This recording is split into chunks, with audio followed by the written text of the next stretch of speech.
जय माताजी मित्रों। आज अमारे एक्चुअली प्रोग्राम है आज कढ़ी ने रोटला तो जो रोटलो बनी गए रोटला बने से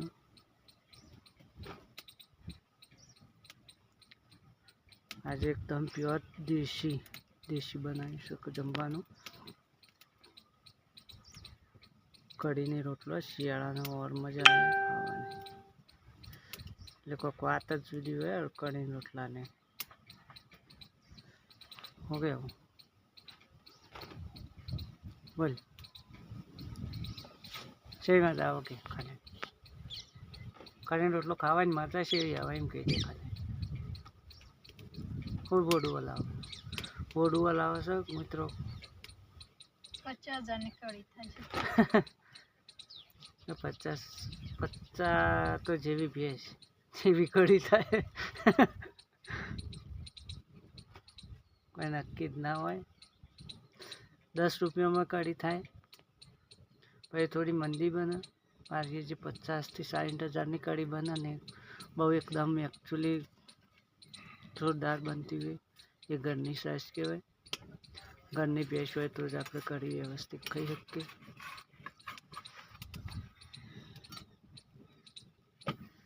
चलो तो जी तमने कढ़ी सास बधु बतावीशु। Okay bye. आई जैसे सास बनावा सास बनाई दी रवाई तैयार कर दी से जो अंदर मोखण पण आवशे मोखण आवशे आ काले सास बनाई थी एनी थोड़ी खाटी थई होय એટલે એની કઢી બનાવવાની છે।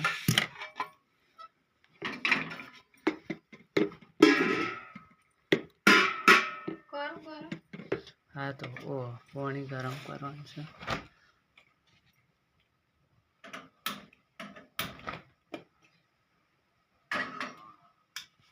जो पानी गरम થાય છે સાસ थोड़ी थोड़ी पाकी थी मैं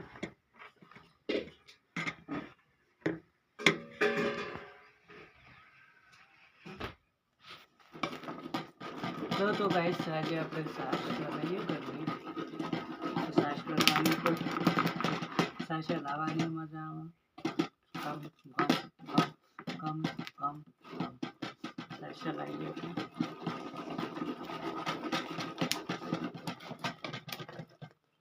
जो जी आई जूस जो जी आई सम गरम पानी रेड़वानुं छे એટલે પેલું જે ઉબાળ્યું હતું એટલા તો ગાઈસ આપણે પાણી ગરમ થઈ ગયું છે કઢીનો મસાલો પણ તૈયાર થાય છે તો ડુંગળી મરચો કાળો મિર્ચ ના હોય હા શીખવા શું જોજી મેકજી શીખવા છે मापनो कापची शीखू बता लगा तो गाइस एकदम हम काठी मर्ची आई जैसे कढ़ी बनावा मारा सीखी लाए बन से कभी अक्सर गरम पानी વધારે કઢી આટલું ચાલશે વધારે પડશે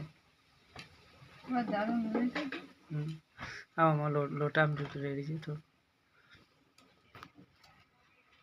पानी से लेने कढ़ी बनाओ सारी मस्त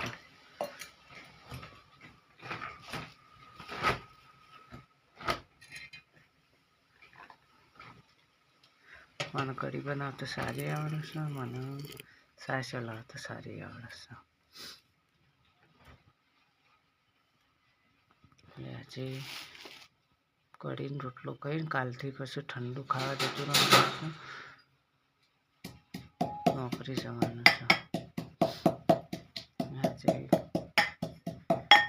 कई रीते तो काजी बपोरे कढ़ी रोटलो बनाई दे अक्षय ने पण कढ़ी बहु भाव એટલે अक्षय ने कालનું કીધું कढ़ी बनाओ कढ़ी बनाओ कढ़ी बनाओ कोई मेल ना तो कढ़ी बनाओ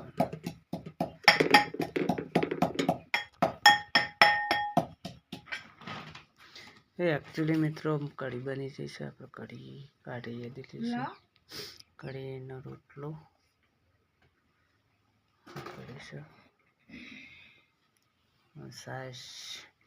છાશનો વાટકો પણ આવી ગયો છે. આપણા છાશ કઢી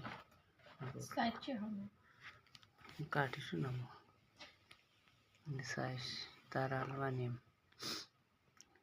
બનાવું થોડીક.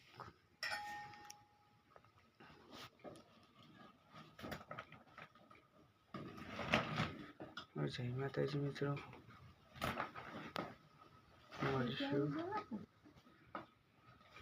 તો જય માતાજી મિત્રો, મળીશું નવા બ્લોગમાં. આજનો બ્લોગ પૂરો થાય છે. આજનો કઢીનો અને રોટલાનો જ હતો. કાલે આનો બનાવવાનો છે. કાલે વિચારશું નવું. આ તો ભૈયાની ફરમાઈશ બહુ હતી અક્ષયની, એટલે એ પણ ખાતા વગર જતો રહ્યું શાળામાં. હમણાં આવીને બપોરે ખાશે. જય માતાજી મિત્રો, મળીશું નવા બ્લોગમાં કાલે.